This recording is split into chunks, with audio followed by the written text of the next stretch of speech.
બનાસકાંઠાના વિભાજન વિવાદ હજી સુધી યથાવત જોવા મળી રહ્યા છે। જિલ્લામાં 16મા દિવસે પણ વિરોધ હજી યથાવત છે।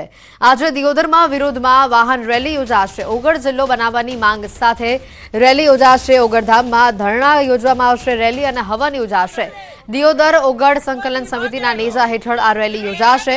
ધરણા સ્થળેથી ઓગળધામ સુધી 15 કિલોમીટરની વાહન રેલી યોજાશે।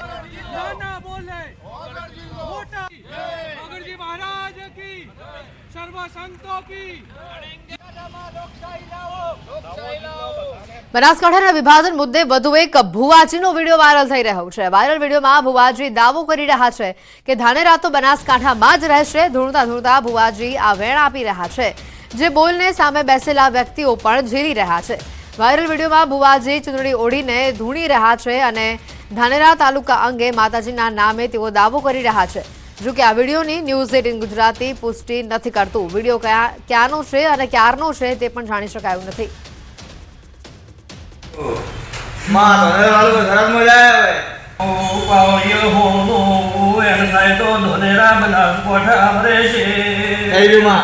તો ધોનેરા તાલુકો બનાસકાંઠા પાલનપુરમાં રહેશે એવું કેવું હોય મારી વાત ઝેણનું ભાઈ। અને આજ અંગે વધુ માહિતી મેળવીશું। સંવાદદાતા કિશોર અમારી સાથે ફોન લાઈન પર જોડાઈ ચૂક્યા છે। કિશોર, જે રીતે બનાસકાંઠામાં વિરોધના સૂર હજી યથાવત છે, આજે 16મા દિવસે પણ દિયોદરમાં આજે વાહન રેલી યોજાવાની છે, લોકો એકઠા થયા છે, વધુ અપડેટ શું? ચોક્કસથી આપણે જણાવી દઉં કે જ્યારથી બનાસકાંઠા જિલ્લાનું વિભાજન કરીને થરાદ વાવ નવો જિલ્લો બનાવવામાં આવ્યો છે ત્યારથી એટલે કે છેલ્લા 15 દિવસથી કાંકરેજ, દિયોદર અને ધાનેરામાં વિરોધ યથાવત છે। દિયોદર બાદ ધાનેરામાં પણ ભુવા ધૂણીને ધાનેરાને બનાસકાંઠા જિલ્લામાં રાખવાની માંગ કરવામાં આવી હતી। ત્યારે આજે દિયોદર ખાતે દિયોદરથી થળી સુધી એક વાહન રેલીનું આયોજન કરવામાં આવ્યું છે। આ રેલીની અંદર ભાજપ, કોંગ્રેસ સહિત ગામના વેપારીઓ અને લોકો મોટી સંખ્યામાં દિયોદરથી ઓગળ સુધી પહોંચશે અને માંગ કરશે કે દિયોદરને જિલ્લો જાહેર કરી અને દિયોદરને મુખ્ય મથક રાખવામાં આવે તેની માંગ સાથે આજે મહા રેલી અને તે બાદ યજ્ઞ પણ યોજાવાનો છે।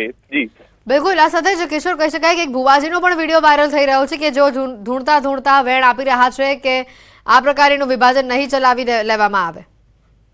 ચોક્કસથી જે 15 દિવસથી અલગ અલગ પ્રકારના જે વિરોધ થઈ રહ્યા છે તેમાં હવે ભુવાજી પણ સામે આવ્યા છે। પહેલા દિયોદરમાં એક ભુવાજી ધૂણ્યા હતા, તેમને કહ્યું હતું કે હવે વેણ આવ્યું છે અને દિયોદર જિલ્લો બનશે તેવું માતાજી કહી રહ્યા છે। તો બીજી તરફ ગઈકાલે એક વિડીયો વાયરલ થયો છે ધાનેરા બાજુનો, જેમાં એક ભુવાજી કહી રહ્યા છે કે ધાનેરા તો બનાસકાંઠા જિલ્લામાં જ રહેશે। આવા અલગ અલગ પ્રકારના વિરોધ પણ જોવા મળી રહ્યા છે। જી આભાર કિશોર, માહિતી બદલ। બનાસકાંઠામાં વિરોધના સૂર હજી પણ યથાવત જોવા મળી રહ્યા છે।